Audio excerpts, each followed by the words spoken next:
Hi friends, எல்லாரும் எப்படி இருக்கீங்க? இல்லை, 2 படம் எடுத்து ஹிட் கொடுத்துட்டா தன்னை ஒரு பெரிய ஜீனியஸை நினச்சிக்கிறானுங்க இங்கே உள்ள சில திடீர் சமூக போராளிகள். அதாவது இப்போ 5 வருஷமாக ஆட்சி நடக்கும்போது சின்ன குழந்தைங்கள்லேருந்து கிளவியான வரைக்கும் ஒரு பாதுகாப்பு இல்லை, பாலியல் நடக்குது, குற்றங்கள் நடக்குது, தொடர்ந்து போதையை போட்டு என்னென்னமோ அக்கிரமம் பண்ணுறான். அப்போல்லாம் அந்த சமூக போராளிகள் பொத்துக்கிட்டு வர மாட்டாங்க. அங்கே ஆண்டு கட்சியாக கேள்வி கேட்கறதுக்கு இங்கே தெம்பு திராணி இருக்காது. ஆனால் இப்போ 2 வருஷத்துக்கு முன்னாடி கட்சி ஆரம்பித்து வந்த விஜய் மட்டும் தான் ரொம்ப புத்திசாலித்தனமாக கேள்விகளை தொடுக்க வேண்டியது. இவங்க அப்படி தான் ஏவி விட்டுருக்கானுங்க. அதில் தான் இப்போ ஒரு சரியாகாத பைத்தியம் சேரன் பார்த்தீங்கன்னா திரும்ப திரும்ப விஜய் அவர்களை விமர்சித்து தன்னுடைய அந்த ட்விட்டரில் பதிவில் போட்டுருக்காரு. இதுக்கு முன்னாடி பார்த்தீங்கன்னா என்ன வந்த உடனே நீங்கள் மக்களுக்கு என்ன பண்ண போறன்னு சொல்ல மாட்டேங்கிங்க, ஓட்டு கேட்க வரும்போது அதை விட்டுட்டு ஸ்டாலின் வேணுமா நான் வேணுமா இருக்கீங்க, இதான் உங்களுடைய தகுதியா, ஆட்சிக்கு வரைக்கும் இந்த தகுதி போதுமா அப்படின்னு பயங்கர புத்திசாலித்தனமாக கேள்விகளை தொடுத்த அந்த சேரனுக்கு நம்ம யார்கிட்டயே பதிலடி கொடுத்துருந்தோம். இப்போ நேற்று கன்னியாகுமரியில் விஜய் அவர்கள் தரமான சில அறிவிப்புல வெளியிட்டிருக்காரு. மாற்றம்னா இதாயா மாற்றம் அப்படிங்கிற மாதிரி.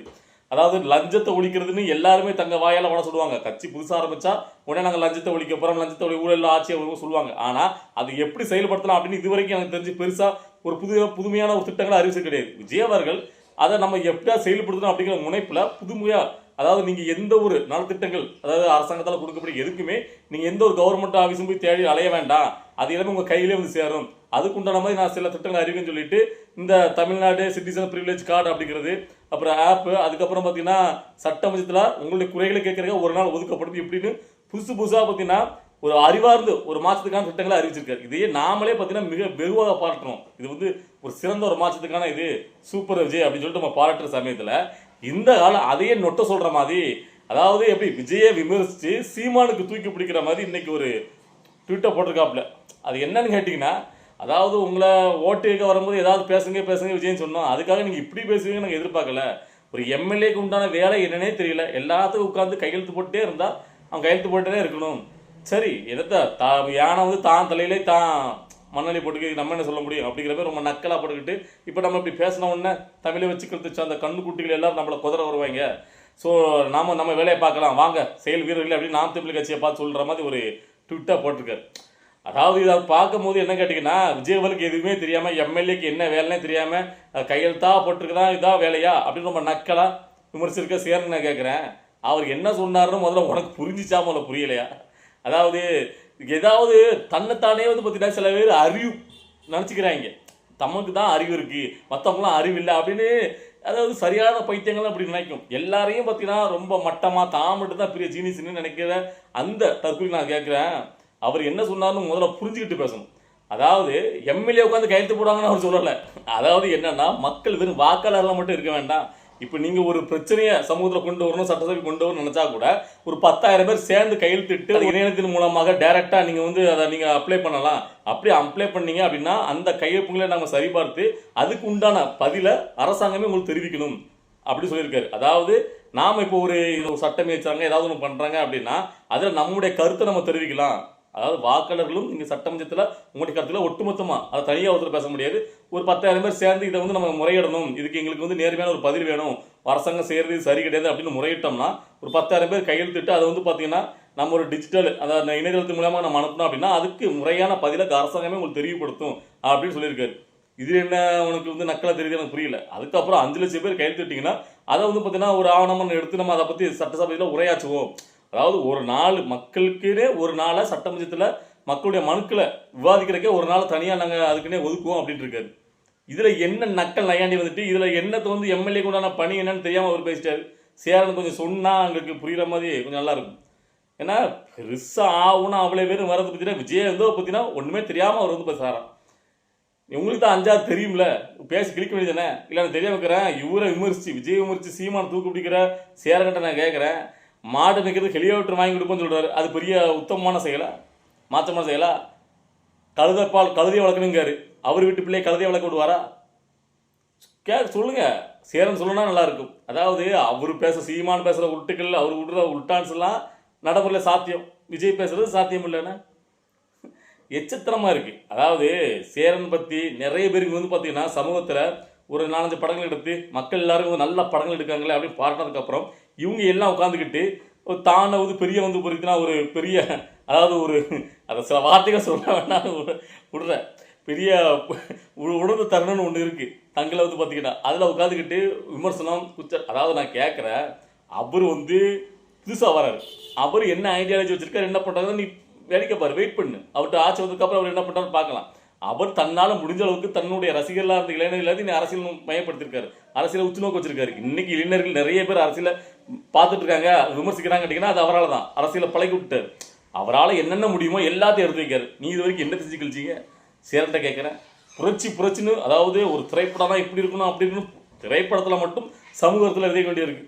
அதாவது காதல் வந்து புனிதமானது, அதாவது சாதி மதம்லாம் பார்க்காது, பயங்கரமாக பாரதி கண்ணமான ஒரு படத்தை எடுத்து விட வேண்டியது. தான் சொந்த மகன் நிஜத்தில் லவ் பண்ணால் சண்டை போட்டு மல்லு கட்டி பிரிக்க வேண்டியது. இது என்னையா உத்தமத்தனம்? நான் பேசுறது யாருக்கு புரியுதோ இல்லையோ சேரன் நல்லா புரியும், அதை பார்த்தவங்களும் புரியுது என்ன நடந்துச்சு அப்படின்ட்டு. அதாவது ஊருக்கு தான் உபதேசம், நம்மளுக்கெல்லாம் கிடையாது. இவங்க தான் யோக்கியவாதிகள். விஜய் விமர்சிக்க வந்துட்டாங்க. இப்படி தான் கொஞ்ச நாளைக்கு முன்னாடி இந்த போஸுங்கிட்டு இப்படி தான் ரொம்ப பயங்கரமாக விஜயை விமர்சித்து பயங்கரமாக நான் ஒத்த சீட்டுக்கு திமுக கூட்ட எப்படியா முரட்டடி அடித்து வாங்கிடலான்னு கடைசியில் அங்கே ஒன்றுமே கிடைக்கல, ஃபோனை விரட்டி விட்டோம்னா இப்போ பொத்திட்டு வராமல் இருக்காரு. அதே மாதிரி தான் சேரணும். இப்போ நாம் தமிழ் சீமன்கிட்ட ஏதாவது முண்டி அடிச்சு அங்கே வந்து பார்த்தீங்கன்னா ஏதாவது வாங்கிடலான்ட்டு ஏன் இந்த புத்தின்னு கேட்குறேன். அதாவது விமர்சனம்னா எல்லாரையும் விமர்சிக்கணும். நான் சொல்கிறேன்ல, நேற்று கட்சி ஆரம்பித்து இவ்வளோக்குள்ள விமர்சிக்கணும், இவ்வளோ ஆண்டா மாறி மாறி ஆண்டுட்டு திராவிட கட்சிகளை பற்றி பேச வேண்டியதுன்னா அவங்களாம் பெரிய அறிவாளிகளை எல்லா திட்டத்தையும் மக்கள் கொடுத்தாங்களா, செயல்படுத்திட்டாங்களா? பேச வந்தால் பேச வேண்டியதுதானே.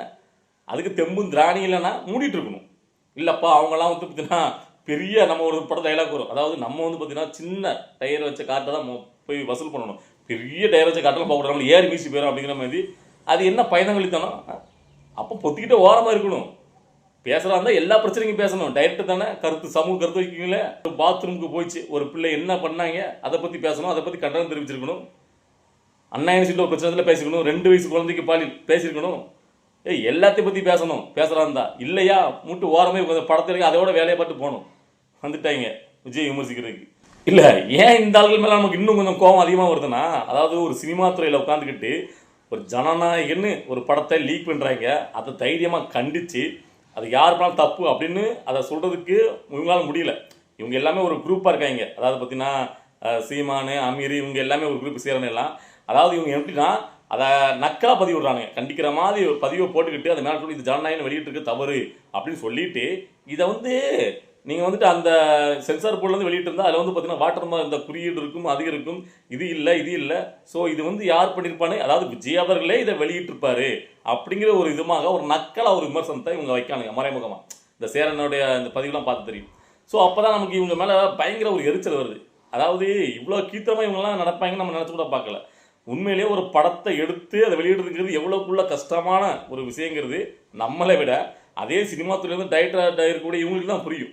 அப்படி இருந்துக்கிட்டு இத்தனை கோடி ரூபா செலவு பட்ஜெட்டில் எடுத்த படத்தை அவருக்கு வெளியிட்டனால அவருக்கு இப்போ என்ன கிடச்சிடும்? சரி நீங்கள் சொல்கிற மாதிரி அனுதாப ஓட்டுகளை வாங்கினாலே அவரே வேணுன்னே பண்ணுறாருன்னா இப்போ எல்லாருமே அதுக்கு எதிராக கண்டனம் தெரிவிச்சிட்டாங்க. ரஜினிகாந்த்லேருந்து கமல்ஹாசன்லேருந்து திமுக பெர்மிஷன் வாங்கிட்டு எல்லாரும் கண்டனம் தெரிவிச்சாச்சு. சிவகார்த்திகேயன் வரைக்கும் சூர்யா எல்லாருமே தெரிவிச்சிட்டாங்க. ஸோ அப்படி விஜய் அவர்கள் அதை வச்சு ஒரு அனுதாப ஓட்டுகளை வாங்க நினச்சிருந்தா அவங்களுக்குலாம் நன்றி தெரிவிக்கிற மாதிரி எனக்காக இந்த படத்துக்காக நீங்கள் வந்து கண்டனம் தெரிவித்து நன்றி தெரிவிச்சுக்கிறேன் அப்படின்னு ஒரு ட்விட்டு போட்டு பார்த்தீங்களா இப்படிலாம் பண்ணுறாங்க அப்படின்னு அவர் போட்டு தான் வச்சுருங்களேன். அதனால ஒரு அனுதாப ஓட்டுகளை அவரால் வாங்க முடியும். இல்லை இப்போ நேற்று கன்னியாகுமரியில் அவர் பேசுகிறாருல்ல, அப்பமாவது அதை நினைவுக்கு பார்த்தீங்களா இப்படிலாம் பண்ணுறாங்க, அதாவது என்ன எந்த அளவுக்கு வழியை கொடுக்குறாங்க அப்படிங்கிறத அவர் வந்து வெளியே சொல்லியிருந்தாலே அது ஒரு பெரிய ஒரு ஆர்வம் மாதிரி இருக்கும். கோடிக்கணக்கானவே அதை பார்த்துருப்பாங்க. அதன் மூலயமா அவர் வந்து ஒரு அனுதாப ஓட்டுகளை வாங்க முடியும். அவர் எங்கேயாவது இப்போன்னு இல்லை, இதுக்கு முன்னாடி ஜனநாயக படத்தை முடக்கும் போது எங்கேயும் பெருசாக பேசலாம். லாஸ்ட்டாக திருநெல்வேலியில் தான் முடக்கிட்டு இருக்காங்கன்னு ஒரு வார்த்தை சொன்னார். இப்போ இந்த படத்தை லீக் பண்ணதுக்கு அவர் வந்து முறையிட்டு இருக்க முடியுமா முடியாதா? ஒரு அனுதாப ஓட்டுகளை விஜய் அவர்கள் வாங்கணும் மக்களிடையே அப்படின்னு நினச்சிருந்தா அழகாக பண்ணிக்கலாங்க. கொஞ்சம் வருத்தமாக கொஞ்சம் குரல் தழுங்க அவர் வந்து ஒரு வார்த்தையை பேசியிருந்தார் அப்படின்னா நம்ம மக்கள்லாம் வெறி கொண்டிருப்பாங்க. ஆனால் அதை அவர் வந்து அனுதாப ஓட்டுகளை வாங்கன்னு நினைக்கல. ஏன்னா அவருக்கு இந்த இயல்பில் அந்த புத்தி கிடையாது. இங்கே புரிஞ்சுக்கணும். அதாவது இவங்க எல்லாரும் ஒன்று சேர அதை வந்து பார்த்தீங்கன்னா விஜய்க்கு எதிராகவே இப்போ கம்பு சுற்றுக்கு நல்லா நீங்கள் பார்க்கணும். இப்போ பெருசாக அதிமுக திமுக சேனங்களாக இருக்கட்டும், இல்லைன்னா பெருவாக இந்த மாதிரி சமூக போராளிகள் திடீர் சமூக போராளிகள் இருக்கட்டும், சீமான பெருசாக விமர்சிக்கவே மாட்டானுங்க. ஆனால் விஜயை மட்டும் தான் ரொம்ப விமர்சிப்பாங்க. அதுக்கு என்ன காரணம்னா அதை வந்து முழுக்க அது பின்னாடி திமுக இயக்கத்தில், அதாவது திரைத்துறைகளே இப்போ திமுக தானே ஆதிக்கம் செலுத்திட்டு இருக்கு, அதுகிட்ட வாங்கி தின்ன பயில தானே அவ்வளோ பேர் இருக்காங்க. அதனால தான் பார்த்தீங்கன்னா மறைமுகமாக திமுகவுக்கு சப்போர்ட் பண்ணிக்கிட்டு இங்கே பெருசாக அதாவது திமுக ஐடியாலஜி என்னன்னா நீ வந்து நாம் தமிழர் கட்சி கூட சப்போர்ட் பண்ணிக்கலாம், விஜய்க்கு மட்டும் சப்போர்ட் பண்ணாத. அதுதான் அவங்க கொடுத்துருக்கிற அந்த கட்டளை. ஏன்னா நாம் தமிழர் எப்படியும் பார்த்தீங்கன்னா பெருசாக ஜெயிக்காதுங்கிறது இங்கே உள்ள எல்லாருக்குமே தெரியும். அதனால் அது பெருசாக பாதிப்பு ஏற்படுத்தாது. அதனால் அது வந்து அப்படி கிடக்கட்டும். ஆனால் விஜய் வந்து பெருசாக ஜெயிச்சிடக்கூடாது. ஏன்னா அவர் தான் மக்கள் செல்வாக்கு அதிகமாக இருக்குது. அப்போ அவளை தான் நம்ம விமர்சிக்கணும். அதனால தான் இந்த மறைமுக திமுக செம்படிகள்லாம் இப்போ வந்துட்டு பெரிய புத்திசாலிகளாக பெரிய நாங்கள் வந்து ஜீனியஸ் கணக்காக உட்காந்துக்கிட்டு விஜய் விமர்சிட்டு இருக்காங்க. அதான் உண்மை. என்ன பழக்கம் தரல சேரலாம் என்னை பார்க்கும்போது அப்படியே ஒரு இரிட்டேட் ஆகும். இதுக்கு முன்னாடி கரு பழனியப்பன் இந்த சில பேர் இருக்காங்க, அவங்கள பார்த்தா தான் எரிச்சல் வரும். இந்த ஆராசா பேசினா இப்படிப்பட்ட ஆட்களை. இப்போ இந்த சேரன் வந்து அதாவது இவ்வளோ நாள் எங்கேயா இருந்தீங்க நீங்களாம் பொத்திக்கிட்டு தானே இருந்தீங்க. இல்லை நான் கேட்குறேன், நாட்டை நடக்காத அட்டுழியெல்லாம் நடந்துச்சுல்ல, அப்போல்லாம் ஒரு வார்த்தை பேச தெம்பு திராணி இல்லை, முதுகெலும்பு இல்லாதுங்க. இப்போ வந்துட்டு விஜய் பண்ண திட்டங்களை பற்றி அது நோட்டை இது நோட்டை சீமான் சொல்கிற திட்டங்கள் எல்லாம் உச்சமான திட்டங்கள் எல்லாத்தையும் பண்ணிடலாம். ஏன்னா அதுக்கு என்ன ஊரா வீட்டு பிள்ளைகள் தான் நீங்கள் வந்து பார்த்தீங்கன்னா ஆடு மேய்க்கணும் மாடு மேய்க்கணுமீங்க. உங்கள் வீட்டு பிள்ளைகள்லாம் இன்டர்நேஷனல் ஸ்கூலில் படிக்க வைப்பீங்களே, அதனால் நீங்கள் பேசுவீங்க.